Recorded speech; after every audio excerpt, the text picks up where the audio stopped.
SBA yra Lietuvos mastu vienas iš didžiausių koncernų. Nuo baldų pramonės iki tekstilės, energetikos, nekilnojamo turto.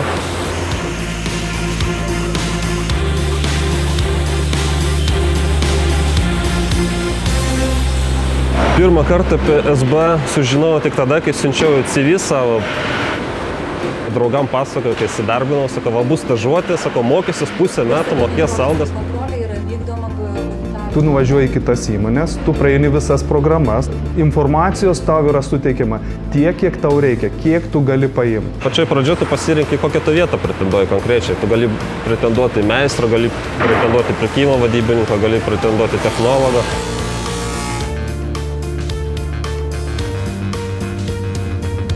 Pirmas dienas buvo toks susipažinimas su pačia tvarka įmonės.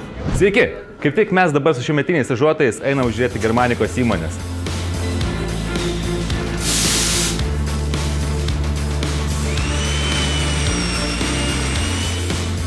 Reikėjo susipažinti su IKEA'os highway standartu, su IKEA'os kokybiniais reikalavimais. Praktikos metu atsiskleidžia tavo vadovavimo sugebėjimai, tavo bendravimas su žmonėm, tavo imlumas užduotim, vykdymas užduočių, tavo atsakingumas, tavo veržlumas, tavo mintis, tada viskas atsiskleidžia.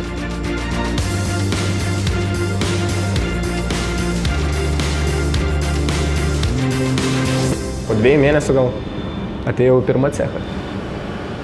Gauni užduotį. Turim tokią problemą. Išspręsk.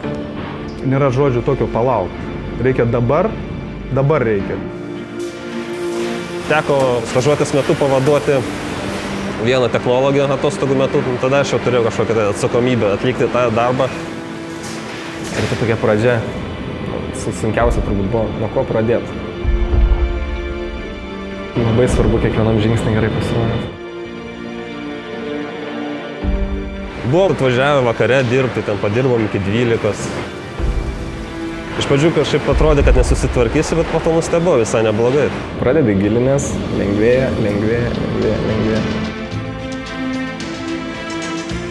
Cecho vadovas pasikvietė į kabinetą savo ir sakė, Donatai, nuo pirmadienio tu pirmo cecho technologas. Dabar mes esame Klaipėdos balduose.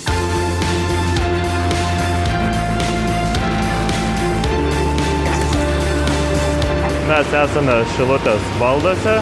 Čia visas šitas baras yra mano darbo vieta.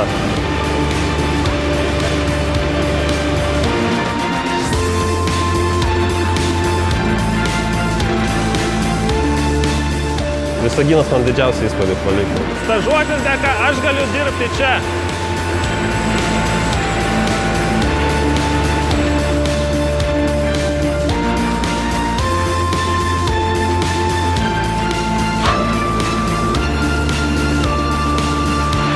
Labai keista buvo matyti, kad vienoje vietoje yra tiek daug žmonių, kurie labai myli savo darbą ir aukoja tiek savo laisvalaikį, tiek savaitgalius atvažiuoja.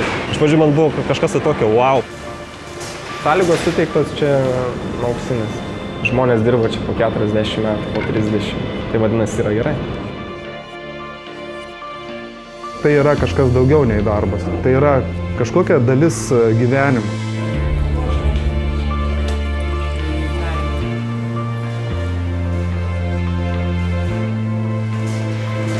Mano darbas man labai patinka.